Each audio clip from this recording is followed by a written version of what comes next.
दोस्तों पश्चिम बंगाल में थम चुका है चुनाव प्रचार और इसी के साथ दोस्तों कैसे कल प्रधानमंत्री नरेंद्र मोदी और ममता बनर्जी ने एक ही जगह पर रोड शो किया और कैसे जो है प्रधानमंत्री मोदी और ममता बनर्जी की जो रैलियां थी वो आमने सामने यानी कि टक्कर, जिस तरीके से टक्कर का मुकाबला है उस तरीके से ही दोस्तों रोड शो भी टक्कर का ही रहा और आमने सामने मोदी और ममता जो है वो कल नजर आए। दोस्तों आपको बता दें कि पश्चिम बंगाल में दूसरे चरण के मतदान है, कुछ चंद घंटे हैं कि दूसरे चरण के मतदान शुरू हो जाएंगे। सबकी नजर बनी हुई है,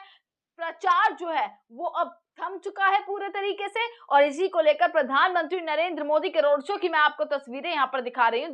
दोस्तों दोनों तरफ आप देखेंगे तस्वीरें कि कैसे एक तरफ प्रधानमंत्री मोदी का रोड शो चल रहा था तो वहीं दूसरी तरफ उसी जगह पर कैसे ममता बनर्जी भी पदयात्रा करती हुई नजर आ रही थी। और इस तरफ अगर आप तस्वीर देखेंगे कि पीएम मोदी के रोड शो में भी आपको लगातार पूरी आपको चकाचक आसपास जो है वो भीड़ देखने के लिए मिलेगी, लोगों में एक उत्सुकता देखने के लिए मिलेगी। पर सबसे बड़ा चैलेंज दोस्तों मोदी जी के सामने और बीजेपी के सामने है ममता बनर्जी। आप अगर ममता बनर्जी की पदयात्रा देखेंगे तो आप ये समझेंगे कि कैसे ममता बनर्जी पूरी टक्कर देने वाली हैं। जहां ममता बनर्जी एक मुख्यमंत्री होते हुए इतना जन सैलाब अपने साथ लेकर चल रही हैं, लोग उनसे जिस तरीके से मिलते जुलते नजर आ रहे हैं और यहाँ देख लीजिए आप प्रधानमंत्री नरेंद्र मोदी कैसे उनके साथ भी तमाम भीड़ चलती हुई नजर आ रही है। पर ममता बनर्जी की अगर आपको दोस्तों आप पदयात्रा देखेंगे तो कैसे लोग उनसे मिल रहे हैं, गले मिलती हुई उनके साथ एक पर्सनल टच जो है वो लेती हुई ममता बनर्जी जो है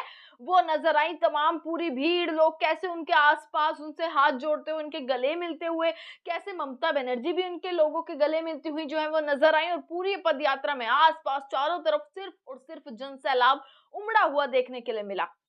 अब दोस्तों सवाल ये पैदा हो जाता है कि दोनों ने ही रोड शो किया, पर इस रोड शो के बाद ऐसी बहुत सारी तमाम तस्वीरें निकल कर आती हैं, तमाम आंकड़े निकल कर आते हैं कि आखिरकार पश्चिम बंगाल में जीत किसके होने वाली है। दोस्तों आपको बता दें बीजेपी के लिए सबसे बड़ा इस वक्त चैलेंज सिर्फ और सिर्फ ममता बनर्जी है। आप इनकी तमाम रैलियों में देख लीजिएगा, प्रधानमंत्री मोदी ने आज अपना जब चुनाव प्रचार जो है खत्म किया उससे पहले आज एक आखिरी रैली उन्होंने करी, आखिरी जनसभा उन्होंने करी जिसमें भी वो ममता बनर्जी पर पूरा प्रहार करते हुए कैसे जो है वो नजर आ रहे हैं। जिस तरीके से उन्होंने जुबानी हमले शुरू किए हैं वो वाकई में कि टीएमसी की सरकार ने ऐसा कर दिया, टीएमसी की सरकार में गुंडे भरे हुए हैं, टीएमसी की सरकार से आजादी चाहते हैं तो अपना वोट हमें दीजिए, आपका एक एक वोट कीमती है टीएमसी से आजादी पाने के लिए। इस तरीके के बयान प्रधानमंत्री मोदी के, वहीं दूसरी तरफ गृह मंत्री अमित शाह जिनकी भाषा पर अब एक बतंगड़ बन गया है दोस्तों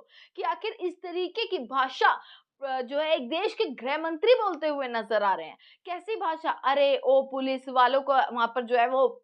बोलते हुए गृह मंत्री नजर आए कि अरे ओ साइड हो जाओ पुलिस वालों, जो है इस तरीके की भाषा। और वहीं ए दीदी करते हुए नजर आए, उल्टा लटका कर सीधा कर देंगे टीएमसी के गुंडों को। इस तरीके की भाषा जो है कैसे अमित शाह बोलते हुए नजर आ रहे हैं लगातार, कैसे जो है वो उत्तर प्रदेश के मुख्यमंत्री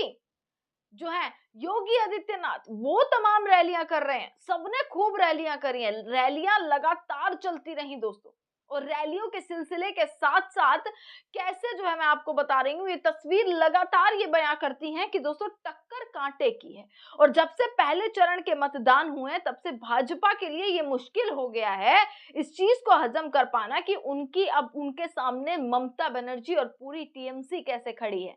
कैसे पश्चिम बंगाल की जनता जो है वापसी रिपीट करने वाली है, वापसी टीएमसी को चुनने वाली है। क्योंकि बहुत वादे किए गए, महिलाओं को 3,000 रुपए का वादा किया गया दोस्तों। योगी आदित्यनाथ मुसलमान और धर्म की राजनीति एक तरफ करते हुए नजर आ रहे हैं, धर्म की राजनीति पर उतर चुके हैं कि सड़कों पर नमाज अदा नहीं होने देंगे, अजान की आवाजें नहीं आती हैं, महिलाओं की बात करी जा रही है कि महिलाओं को सुरक्षा। अमित शाह कह रहे हैं अगर हमारी सरकार आ गई तो अब 1 बजे भी महिला रात को निकल सकती है,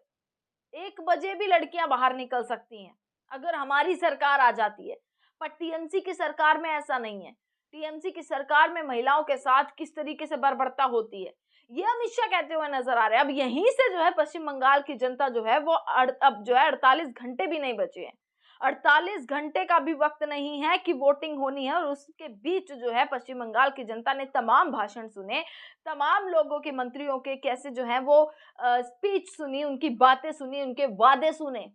पर सबसे बड़ा सवाल, क्या उन पर विश्वास किया जा सकेगा? महिलाओं की बात अगर बीजेपी कर रही है तो सबसे बड़ा सवाल पैदा हो जाता है कि जहां पर बीजेपी की सरकार है, जहां पर बीजेपी की सरकार बनी हुई है, वहां पर कितनी महिलाओं को सुरक्षा दी गई है? क्या वहां पर कोई भी ऐसा केस नहीं आया कि जो बर्बरता नहीं हुई? आप उत्तर प्रदेश उठा लीजिए, आप राजस्थान उठा लीजिए, आप मध्य प्रदेश को ले लीजिए, पूरी खबर निकल कर आती है, दिन पे दिन ऐसी खबर निकल कर आती है कि न्याय के लिए महिला कैसे जो है वो सड़कों पर खड़ी होती हुई नजर आती है। अब इसी महिला को कैसे एक मुखौटा बना दिया गया, कैसे आरक्षण बिल को लेकर एक मुखौटा बनाकर वोट मांगने की कोशिश लगातार बीजेपी करती हुई नजर आ रही है, क्योंकि दोस्तों बौखलाहट है ममता बनर्जी से। आपने पीएम मोदी का रोड शो देख लिया, आमने सामने है पीएम मोदी और ममता बनर्जी, एक रोड शो कर रहे हैं, एक अपनी जीप से कैसे हाथ हिलाते हुए जनता का पूरा अभिनंदन करते हुए, वेलकम करते हुए, कैसे उनका थैंक यू करते हुए नजर आ रहे हैं। वहीं दूसरी तरफ ममता बनर्जी पद यात्रा कर रही हैं, पैदल चल रही हैं, और पैदल चलते हुए भी कैसे जनता उनके साथ आ रही है, उनके हाथ जोड़ती हुई, उनके हाथ पकड़ती हुई, उनसे गले लगती हुई, कैसे बिल्कुल ऐसा लग रहा है कि जैसे पर्सनली जो है वो ममता बनर्जी उनको जाकर मिल रही हैं। इस चीज का क्या फर्क इस बार आंकड़ों में दिखने वाला है? इस चीज का सीधा सीधा असर क्या आंकड़ों में दिखने वाला है? 4 मई को नतीजे आ जाएंगे, उससे पहले बहुत सारी खबरें निकल गई दोस्तों, बहुत सारी खबरें निकल कर आई। खबर एक ये भी निकल कर आई कि अमित शाह ने उल्टा लटकाकर जो सीधा करने की बात करी है, उसका अब जमीन पर असर दिख रहा है। आज कैसे टीएमसी की सांसद की गाड़ी पर हमला कर दिया गया, भाजपा के कुछ गुंडों ने कैसे हमला कर दिया, कैसे गाड़ी के शीशे तोड़ दिए गए, कैसे वो सांसद रोती हुई नजर आई, मदद के लिए बोलती हुई नजर आई, करहाती हुई नजर आई, कैसे वो सांसद, क्यों? क्योंकि भाजपा के तमाम गुंडों का हमला। क्या अमित शाह के जुबान से जो शब्द निकले, किस तरीके के उन्होंने शब्दों को बोला, क्या उसका असर अब देखने के लिए मिल रहा है? और अगर असर देखने के लिए मिल रहा है तो क्या इस पर कोई एक्शन नहीं होना चाहिए कि इस देश के गृह मंत्री इस तरीके की भाषा दे रहे हैं, इस तरीके की भाषा का इस्तेमाल कर रहे हैं कि कैसे उनके कार्यकर्ता, उनके समर्थक उनके बहकावे में आकर कैसे ये घटनाओं को अंजाम दे रहे हैं, हमला कर रहे हैं? क्या इस पर कोई एक्शन नहीं होना चाहिए?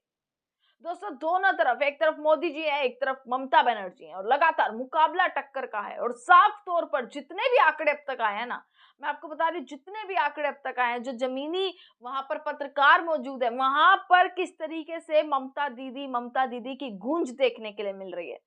जो सीधे तरीके से बताती है कि भाजपा अब सिमट कर रहने वाली है। बीजेपी अब जो पूरी कोशिश कर रही है पश्चिम बंगाल में अपनी जगह बनाने की, अपना पैर रखने की, अब पूरे तरीके से भाजपाइयों का खदेड़ा वहां से हो गया, भाजपा नेताओं को गांव से भगा दिया गया, कैसे पिटते हुए नजर आए, सारी खबरें निकल कर आई।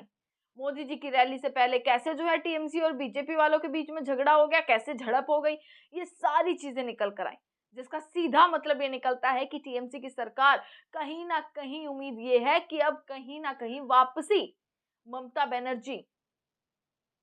ममता बनर्जी आने वाली है। इसी के साथ तमाम खबरें आप तक पहुंचाते रहेंगे दोस्तों, बने रहिएगा, देखते रहिएगा सजग भारत। आपका बहुत बहुत शुक्रिया।